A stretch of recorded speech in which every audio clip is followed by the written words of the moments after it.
Okay, so for week 4 of fall anime, the shows are continuing to be really strong. High animation, cool slice of life moments. Also a new anime dropped, the Arknights anime. It's a pretty big mobile game, and you know how mobile game based animes are somewhat disappointing? This one was crazy though. So yeah, can't wait to talk about that. I'll probably leave that at the end of the video. So yeah, skip around if you like, but yeah, let's get started. Chainsaw Man episode 4. Goddamn, this episode got everything. Cool, highly animated fight with the Leech Devil. Plus after that, we just get a whole slice of life sequence of Aki making breakfast. I don't know who asked for this, but yeah, the animators are having fun, kind of showing off all aspects of these characters' lives, kind of making you invested in the story as we're kind of like getting deep in there, meeting new characters, fighting new devils, and just like learning more about the world. So we start off with Denji rescuing Power from the Bat Devil. He basically cut him up all over, so the streets are just covered with his intestines. Power, she really likes her cat. That's pretty much her biggest character trait besides being like batshit crazy. So Denji kind of like grabs her in his arms, and then she's like, oh, why'd you do it? Bro, I gotta grab the titties. But right as he's about to reach the promised land, grabs the titties, the Leech Devil comes in and blows his arm off. So new devil out here. So Denji just like spent all his blood fighting the Bat Devil. He's kind of tired now, his chainsaw can barely extend, and this new big devil comes in. So she's kind of like a female devil. She was in a relationship with the Bat Devil, and you know, they had a dream to eat all the humans, but then she broke that dream. So they start fighting. I read the manga, and bro, this fight was like really fast in the manga. Here it lasted like 10 minutes. So it was wild. Like then she just like jumping up and down, dodging, sliding through the Leech Devil's tentacles. It's kind of crazy all he can do with like not even full chainsaw powers. I guess it shows that his body's really strong. He's really agile and tough. The Leech Devil kind of calls him cute, but then makes fun of his dream of grabbing titties. And then Denji's like, bro, everyone's so serious about their dreams. If I beat you, let's have a dream battle. My dream will be worth more than yours. So it's really funny, you know, Denji's really charismatic. And he's fighting off the Leech Devil pretty well, but he's just way too tired to finish her off. As Denji was about to get eaten by the Leech Devil, Aki comes in to save him. We see Aki's kind of like abilities. He makes the hand sign. It looks so cool. It's like Khan. And then the Fox Devil comes in. We see that Aki has contracted devils that he can summon. It's pretty powerful, but it does require a sacrifice. Each time he uses it, he like gives it part of his body. So this time he gave it like the skin on his arms. And yeah, Leech Devil defeated. The whole team is on cleanup now. We meet some new characters. So yeah, here's the extended cast of their group. We have Kobeni, finally. So yeah, kind of like the cute, timid girl. We have this big dude, Arai. And then we have Himeno, so waifu with an eye patch. Pick your best girl out here. You got Power, Makima, and now they just introduce us to Himeno and Kobeni. We'll probably learn more about them as the season continues, but yeah, we just get to meet them here. And then yeah, after that, they kind of wake up at the hospital. Denji, he gets his arm like implanted back, so all he needs is a little blood and he's back to normal. Aki, we see him cutting little apple rabbits, which was really cool. But the big part was that Aki's like, you know, I could report you in Power, because I know that Power tried to kill you. You're protecting her. And he also yeeted this dude's car. Under one condition, I won't report you, which is basically just to listen to me. Whatever I say, listen. So everything's worked out. Power, Aki, Denji, our main cast are kind of together. So yeah, what else do we have left? Well, don't worry. This second half of the anime, it's not your classic slice of life. This shit is movie level animation. First of all, there's a lot of like anime original scenes out here. So first one, Aki kind of like visits Makima. It's kind of like a lot of Aki character moments just to show like, you know, what he's all about. And so he kind of gives a rundown to Makima. Oh, can we like overlook Denji and Power kind of like escaping? So yeah, that's kind of interesting. We see that Aki is a huge Makima simp, so if you didn't really get that vibe from the previous few episodes, it's really obvious here. And then after that, we visit Aki's apartment. This scene was kind of crazy. So it's just Aki's breakfast morning routine. This shit went harder than it had any business to, but goddamn. So we see Aki waking up, brushing his teeth, washing his face, a lot of reflections, cool coloring. The animation was so fluid, making his coffee, stirring it. Everything just looks so sexy. And then we see Denji waking up after him. But yeah, the issue comes in when Power breaks down the door. She's moving in. We get a third roommate. And she's kind of like the worst girl out here. Doesn't take showers, doesn't eat vegetables, doesn't flush the toilet when she takes a shit, bro. Power stank ass, just like ruining the vibe. So yeah, that's the whole episode right here. Our whole cast is living together. I guess we'll fight devils and stuff and hang out, but yeah, it's like pretty funny. And also at the end of the episode, another cliffhanger. Denji's about to grab some boobs. She sneaks into the bathroom with him and she's like, bro, you get 3 squeezes for rescuing me and Meowie. So we gotta wait and see like what'll happen next episode. But yeah, this episode was amazing. Really loved it. It heavily featured each character in their own way. So Denshi just being batshit crazy fighting devils, Power just being obnoxious and annoying, and then Aki kind of being like the cool role model leader type of guy. And if there's anything to go by, then get hyped for more character moments, more devil fights as we kind of continue the anime. Also, yeah, the ED review, end of the episode, new ending. This one was literally just Power dancing. It wasn't my favorite ending, but yo, if you're a Power fan, this ending goes hard. Okay, so for Blue Lock episode 4, another solid banger episode. We're continuing this tournament arc, just games on top of games out here. Our team is 0-1 since last time. They lost to Barreau. He was like that big strong dude that like was really intimidating. So yeah, our team, they kind of like need a way to win. Ego told them last episode, yeah, okay, you all have weapons. You have something that makes you unique as a striker, and when you find the best weapon, like use that to carry you. So yeah, everyone has their own talent, but they're kind of like confused. Oh, if we all just go free for all to our own style, is this going to be as chaotic as last time? So what if we have like a rotation thing? So yeah, each person shares their ability. So yeah, Bachira has like, you know, cool dribbling. Kunigami, he's like the big strong muscular dude. He's really tough. There's like the dude that's really smart and he can like jump really high. So everyone has like an ability. Our main character Isagi, he doesn't really know his ability too well, but we see like it's coming through that he's actually like pretty analytical, so he can make quick decisions. So yeah, he has like a high soccer IQ. The issue is like that really helps when you're trying to pass and like, you know, support your teammates, but here in Blue Lock you gotta be aggressive. So yeah, Isagi's power is kind of counterintuitive, I guess, but it's still like really helpful because yeah, you want your team to win. And we also see the red hair dude Chigiri. He's very interesting because, you know, he looks like a main character. He looks like pretty tough. He has long red hair, bro. He's probably important, but he doesn't want to share his ability. So yeah, we don't know why. Is it too overpowered? Is it like situational? Well, I guess we got to keep watching the anime to find out. But yeah, our team is basically on a rotation style. So like the front people, the forwards, they're just gonna just like keep going rotating. So they face up against Team Y this episode. They also lost their last game. So both teams are kind of like fighting for their lives out here. If you go down 0-2 already, then you're basically out of Blue Lock. So Team Y looks pretty cool. There's some interesting characters. The main 2 threats on the team seem to be Nico and Okawa. So Nico, he has like this long black hentai protagonist hair. It's just covering his eyes. Like it looks really cool, but bro, how can you see? But yeah, he seems to be the leader. Okawa, he has like this like blonde mohawk, and basically he's the offensive guy. So yeah, you gotta watch out for those 2 guys. Everyone else seems to just be like playing supports. So yeah, our main team, they're kind of fighting against them. They're using their weapons to their advantage. And here they have Kunigami as like the main forward striker. And yeah, they're doing pretty well. They're going aggressive. He's just using pure strength to shoot it. The issue is the other team, Team Y, they're like, yeah, let's just play defense all game. So yeah, they're just guarding. So they have like 50 guys on defense right now. Kunigami, he can't make like a clean shot. So they're basically kind of biding their opportunity until finally Nico and Okawa, they have like a clear path. So they have like a 1-2 man game going on. While everyone's distracted, Nico throws a clean pass to Okawa. The defense is kind of scrambling, and then Okawa just makes a free goal. So yeah, we're down 0-1 right now in goals. The time is kind of running out. So yeah, it's pretty bad. And also, yo, the team is going on to defense now. So yeah, the fact that they're up 1 goal, they can just chill, kind of juggle the ball with each other and just play full defense. It's kind of like a boring strategy, but it is working. And I guess like they don't want to send everyone out on offense, because if they do, then they'll just get killed on the run back again. So yeah, it's down 0-1, and then our team is trying to get the ball. Isagi sees that his team does have some weapons, so he's trying to analyze some things. So yeah, this match has a lot of analysis and talking by Isagi. So it might seem a bit slow in the beginning, but yeah, they do got to build up these matches to kind of like explain every move as it's going to like kind of keep you invested. So our team right now, our strongest weapon is Meguru, because he has like good dribbling. So yeah, basically give him the ball and then you're good. They get the ball, they kind of miss one of the goals, but then like it goes into the corner, so they get like a free corner kick. Problem is, since everyone's huddled up against the goal trying to do a header, Nico is free, so the goalie kind of bounces the ball to Nico. Isagi reads this and he jumps in front of Nico. He realizes that the whole game revolves around Nico. Everyone's trusting him. He guards Nico, steals the ball, and now he has like a clear shot to the goal. He kicks the ball, tries to make the goal, but no, Nico kind of like gets on his ass and covers the ball. So Isagi misses the shot, but bro, this was so hype. Gagamaru, like the big strong athletic dude with white and black hair, he comes in, cleans up the shot. It was like a pass from Isagi. He kicks it easily into the goal, and he gets like injured a bit. But yeah, this dude's kind of like putting his body on the line. We see Isagi's IQ, it's like helping out his team. And yeah, the score is tied 1-1. So yeah, we finally got like a big back and forth soccer match. It wasn't one-sided. Good, clean ass animation. The music went hard. So Yeah, this anime is just delivering like funny hype moments with soccer. There's a lot of like kind of repetitive things you gotta sit through, but overall, yeah, the match is hype. It's not over yet though, and we just gotta see who's gonna be the winner. But yeah, a lot of like cool characters. Okay, so for Bocchi the Rock, episode 4.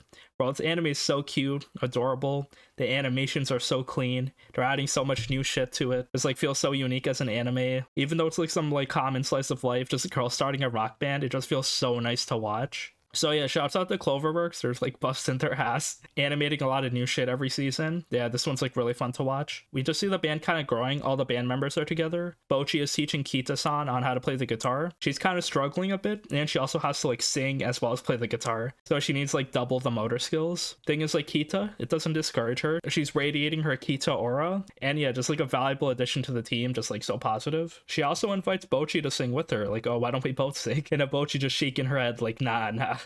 Never. After that, they realized like they should do more band things. So why don't they hang out and, you know, like take a picture, have some like band advertisements. So yeah, it's like a cool hangout session. Bocchi is also kind of stressed because she has to like write the lyrics to the original song. So she's having a lot of trouble because she usually writes like kind of depressing shit. And then she's like, oh no, why don't I like switch over to more generic stuff so like more people can relate? So yeah, Bocchi's going through this dilemma on writing the lyrics because it's their first time with the band. So yeah, she really wants it to be perfect. After that, though, it's like a nice hangout session. All 4 band members are like taking pictures in different areas. But then they just go to a park. There's like this mural on the wall, and then they take like a picture of them jumping. It's pretty cute. Everyone has their own unique facial expressions. And basically, yeah, just like a chill hangout session.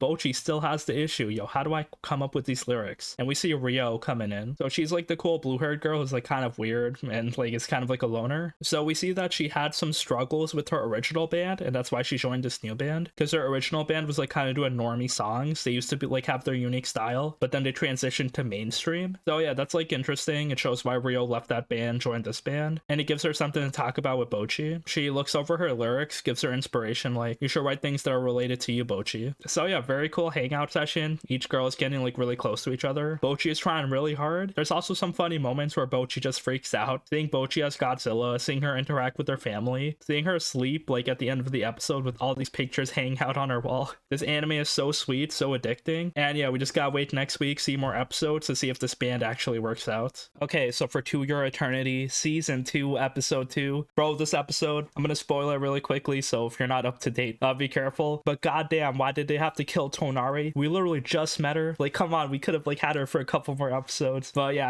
I hated this so much. But I mean, this is what the anime kind of does, you know, it fits in with the theme. Either people die, their death flags are super obvious, or there's kind of like a time skip and then they die like abruptly somehow. So yeah, it happened to Gugu, happened to my girl Tonari over here. She was really cool, but unfortunately, yeah, she had to go. So yeah, this is what happened. Basically, last episode, everyone got poisoned and knocked out, but Tonari, she's immune to poison. She's actually been training herself because she wanted to like be of use to Fushi in the future. So basically, she gave her body like super poison resistance, which was like kind of funny. So now like when Fushi inherits her body, like he'll have like poison resistance. Anyway, yeah, Tonari tries to cut off the arm of Kisame. The thing is, yeah, she kind of fights back a bit, and then the knocker kind of attacks and like absorbs into Tonari's arm. If it touches you one time, you kind of like instantly die slowly. It's like basically rooting inside of your body. So I guess her only choice was to cut off her arm, but she didn't do it fast enough. So yeah, Tonari's just being infected by this knocker. It's like putting holes in her body. So if Fushi wakes up, he kind of like sees Tonari, like she cares for him, and then he kind of like runs down his whole journey. So it's like a cool recap. So yeah, he has like the white-haired boy form. He has March, Perona, everyone from the prison island, and we also see that Gugu and Rin are both dead. Yeah, that is interesting. So we see all these characters in the past are dead, and then he realizes he can't turn into Tonari. So that's kind of like a flag right there. He doesn't really piece it together, but once Tonari dies, he kind of reads over her journal, and then it was kind of like a cute farewell. Like, I like this moment, but goddamn, bro, she died very soon. Anyway, after that, Fushi's kind of like doing things, just like living his life. It's like a big time skip episode. So yeah, we're just transitioning into something new. He realizes that if he stays in a city for like more than 3 days, the knockers do track him down. So he kind of like quickly like hops cities every 2 days. But the big part, we see Hisame and like all of Hayase's bloodline, they keep harassing Fushi. So each generation, there's a new clone of Hayase. So like she just keeps getting pregnant. So she just keeps like making babies, continuing the bloodline. It was so funny. We realized that their primary goal goal is to have a baby with Fushi. But yeah, Fushi doesn't want to put his dick in crazy. So it was like very curious to see like just 50 different Kisame forms. None of them successfully get close to Fushi. So it's kind of interesting to see like where the Hayase clone story will go through. Maybe over 100 years have passed and Fushi's just like living his life isolated. He doesn't really want to get close to anyone because he like really hates that people die. So yeah, the life of being an immortal is rough. But we end the episode with a new thing happening. So another Hayase clone visits Fushi, but it's not a girl anymore, it's a dude. It's kind of like a grown man, which is pretty interesting. This is the first man. So maybe male Hayase will give him what he wants. I really love where they're going with the story so far. Also, yo, warning, so do not watch like the ending preview if you watch this weekly, because that shit has like so many spoilers. Compared to any other anime, it just like really tells you what the whole next episode's gonna be about. But yeah, the story's really good. Can't wait for it to keep going.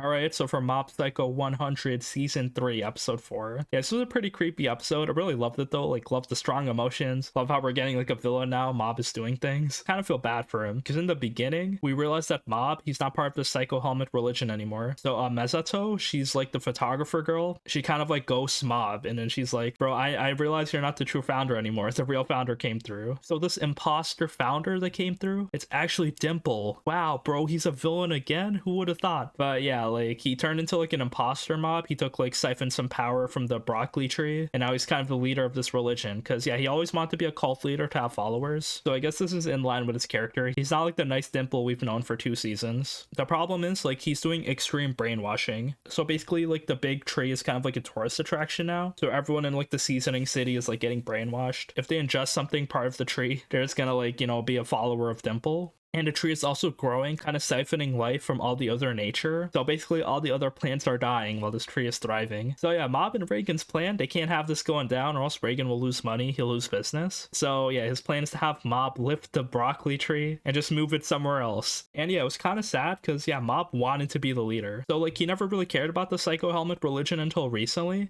but it's like you never know what you wanted until it's gone. And so inside the tree, we see Hanazawa. He's actually fighting Dimple now. But yeah, Dimple's just like really powerful and he has mind control abilities. So yeah, here's a really cool psychic fight. Hanazawa out here fighting, making swords, just like, you know, dodging Dimple. But Dimple's just like too big and strong. He's just siphoning too much power. So maybe only Mob can stop him. Like I feel like Dimple is kind of underestimating Mob. Like if he goes 100 out here, it looks like it's gonna happen really soon. Then Dimple's just gonna straight up get exercised. And the thing is, as Mob and Reagan, they try to like go to the tree, everyone around Mob is getting hypnotized. And then Reagan finally gets hypnotized as well. It was like really chilling because yeah, Mob is by himself now. And we saw he was growing as a character. He could do things by himself, but the fact that he has like no one with him right now, it's like pretty sad. So yeah, another solid episode. Mob is basically approaching the tree right now. He's getting close to Dimple. There's probably gonna be a hype ass fight next episode. We'll see if Mob goes 100, what he's gonna do. But yeah, finally a new villain appears. He's mostly an old villain, but he comes through again. This episode, this anime does like a lot of cool stuff, a lot of like strong emotional moments. And we see Mob trying to grow as a character. So I really love it and can't wait to see more as the season continues. Okay, so for Akiba Maid War episode 4, this episode was a fever dream. I can't believe it. Like each episode's pretty wild. You don't know what you're gonna get. Here it's kind of like grounded, but it's still like really funny. We just see the Creature Land group, which is basically like the boss of all the animal themed maid cafes. So yeah, like the Pigsty is one of them. We see a lot of other ones. And basically, bro, this place is nowhere to fuck around with. We see the manager of the Pigsty. She's basically kind of penalized for being kind of bad. And we see one of the other maids who was embezzling money get straight up shot and killed. It's kind of like a militaristic type of organization. And basically all the maid cafes, they gotta shape up. So they're basically sending a maid drill instructor to each cafe. So the problem is the maid that comes in, she has kind of like blue hair and they're basically kind of like subjected to harsh training. The manager and the panda also get kicked out for like being dirty and useless. So yeah, they're kind of like living homeless now in the alley of the maid cafe, which is pretty funny. And basically everyone's subjected to harsh training, just having to micromanage everything, getting hit each time they make a mistake in the ass. So yeah, it's like really rough out here. We see Shipan, she's kind of struggling the most. She has to take off her makeup, undo her hair dye. She wanted to be a maid because, like, you know, she never took anything seriously. She, like, dropped a lot of stuff. But, like, being a maid was the one thing she found fun and actually, like, committed to it.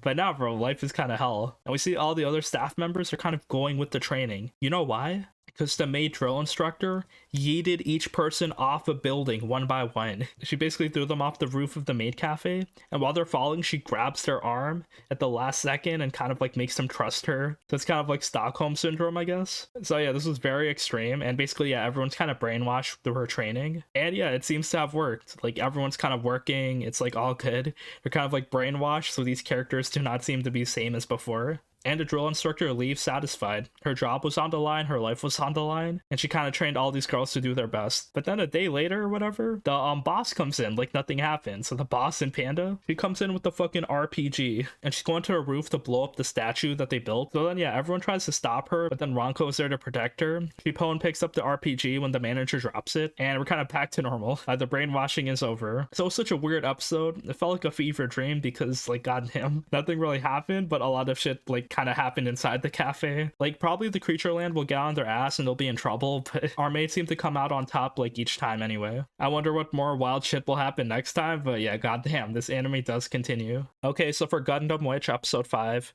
another solid episode. The story's progressing, we're meeting some more characters, getting their motivations. So yeah, the school life continues. So the story kind of follows Prince Ellen. He's like kind of interested in Soletta. He's kind of like a cold, emotionless dude. We see people calling him the Ice Prince just because, yeah, he doesn't really talk to anyone. And he's also like pretty tough. So he's kind of being tasked by the higher ups to discover if Soletta's aerial, if it's actually like a Gundam suit. And he wants to do this because he wants to get close to Soletta because he thinks they're the same. So what does that mean? So basically, Ellen, he's kind of like a clone. He's not a real person. He's like bioengineered. So he thinks Soletta is too, because that's the only way you'll be able to pilot a Gundam. So then Ellen invites Soletta out on a date. All the girls are like kind of encouraging her to go. But then Miorine is like, yo, don't trust him. He's part of like the evil family. So they go on a date. Soletta kind of asks him his birthday, but then he kind of ignores her. And then he asks to borrow her Gundam suit. He realizes it's different than his. And then Soletta has like some special ability inside of her that allows her to pilot it. But she's not a bioengineered child. She's a real person. So Alan doesn't like her anymore. He's like, oh, I can't relate to you. But he does take an interest in her mobile suit. So he actually wants to duel with her in the future. Before that happens, they get interrupted by Guel. He kind of like respects her. The issue is, yeah, Alan is there and then they kind of challenge each other to a duel. And you feel bad for Guel because he took 2 L's already in this season and he's about to take a 3rd one out here. So this is obviously here to show off Alan's power level. We realize that his aerial suit is actually a Gundam as well. It has like the gun archetype. So it has all these drones flying and has like special abilities. He can just shoot a bunch of lasers, kind of stun other people, and kind of make their mobile suits like inoperable and just like cut them up into pieces. So he basically embarrasses Guel, rips off the antenna, and yeah, Guel takes another loss here. His dad's probably really disappointed in him. So yeah, next episode, the match is on. The stakes are for Soletta's mobile suit. So bro, she can't lose that, her pride and joy. But Ellen seems to be really powerful, kind of psychotic, so they gotta deal with him next episode. But yeah, just a bunch of battles happening. Basically, we're in this school, every argument is settled by a Gundam battle, and we'll see if Soletta is able to beat him next time. Also, it's pretty interesting. Soletta got into a bunch of shit, literally got arrested for having a Gundam suit, even though it's an aerial, but then this dude Ellen is straight up using a Gundam suit himself. So I guess like this is very corrupt. If you have enough money or connections, then you can do whatever you want in this school. So that seems a bit unfair, but besides that, yeah, we'll see what's gonna happen next time. Okay, so for Spy Family Season 2, Episode 5. So yeah, Anya, she's trying to commit to her own mission of world peace, but it's not working. So yeah, she has to try the next day in school. It's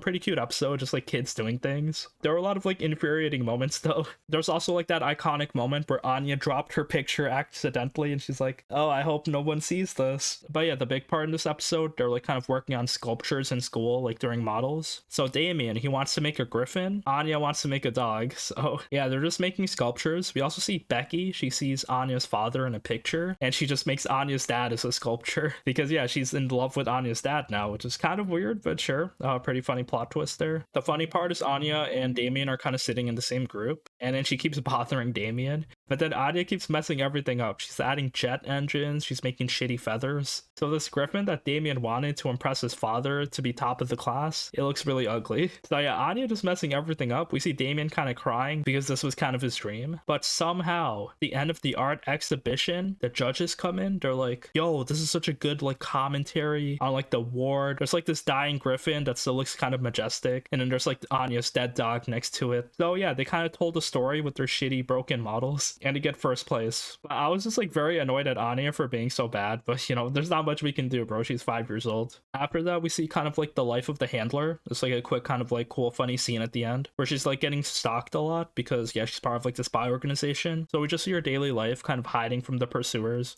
wearing cool disguises and meeting up with Lloyd and kind of talking. So yeah, more funny spy moments. We're kind of continuing this anime. Each episode's very funny, but also very infuriating as like these kids are just like so dumb. Also, a post-credit scene, we also see Yuri. So yeah, Yor keeps feeding him like poison food. Yuri keeps eating it because he loves his sister. And bro, that built him a poison resistance, which is pretty sick. And yeah, that's it for Spy Family this week. Now it looks like we'll get more Yor and Yuri's story next time. Okay, so for the Eminence and Shadow episode 4, a lot of kind of fucked up stuff happened this episode, but we see Sid and then Princess Alexia. Yeah, Alexia, the princess, she got kidnapped. The kidnapper wants her blood. He's like this mad scientist working with this like secret organization. So it's up to Sid to rescue her. The thing is, Sid, he's being captured. So he's like the last one who saw Alexia alive. So he's kind of like unfairly getting beaten up and interrogated, but it's kind of his own fault because he's like, oh, I love being a background character. I love getting beaten up. But yeah, the problem is Princess Alexia, in the meantime, no one's kind of looking for her. Like her blood is slowly getting drained from her. And she looks like she's dying inside. She's just like too chill, like she doesn't show any emotion. So yeah, she's basically suffering and needs someone to rescue her. Also though, her voice actress Hana Kana,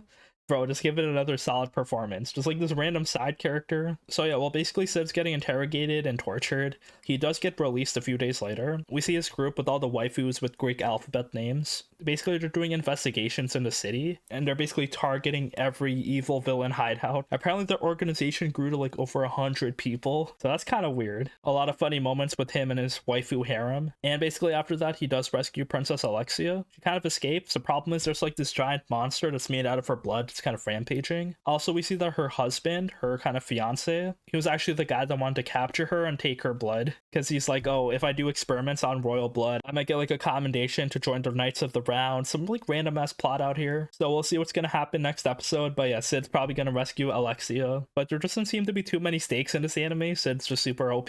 Okay, so for Uzaki-chan Wants to Hang Out season 2 episode 5, so it's a pretty interesting episode. The main thing we see is that Uzaki's extended family's out here, so we see all these other new characters. Besides Uzaki's mom, she has a little sister, a little brother, and a dad. But yeah, just like another quick slice of life episode. It was interesting meeting all of Uzaki's family. We now know what everyone's about, and I guess we'll see what happens as the story kind of progresses. Okay, so for the Arknights anime episode 1, Prelude to Dawn, yeah, we got a mobile game anime. I really love this one. I think it was like pretty highly acclaimed. So if you have come across the mobile game ads, you've probably seen the donkey girl as like the main mascot of the show. So her name is Amiya. She's really cute, and yeah, heavily featured in this first episode. Before I talk about the anime, I'll kind of quickly give you a rundown on what the background is, because it is a pretty serious plot. So it's kind of like in an apocalyptic setting. There's a lot of like cities that are being torn down and stuff, people living in like riots and protests. So the reason for that is there's this mysterious disease that just like crystallizes people's bodies. The disease is called oropathy, so people tend to avoid you, even though it's not spread through like skin to skin contact. It's more spread like when you die. But basically the government kind of segregated everyone and put them in their own city of sick people, and then there's like all these protesters that are kind of rising up. And so yeah, there's a terrorist group called the Reunion. They're kind of soldiers wearing like this white outfit, and they're basically like harassing everyone, trying to like rise up and attack the government. The thing is, our squad of people,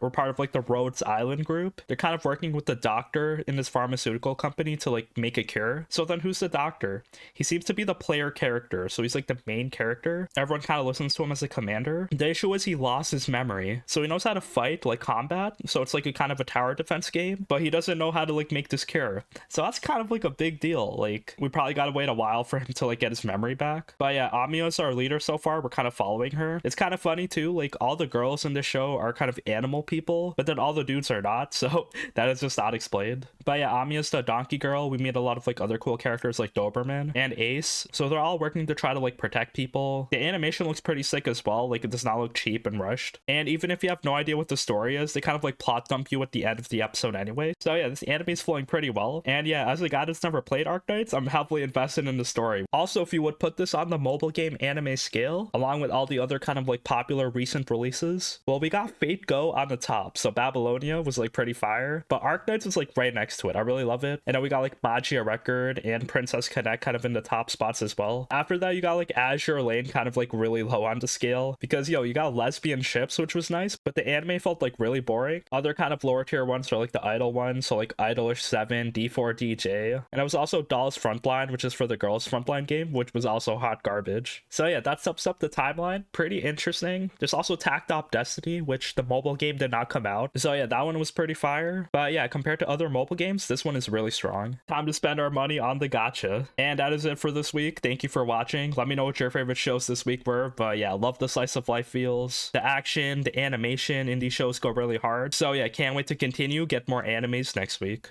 Also follow me on Twitter. I got a Twitter at Animunem. All right, peace.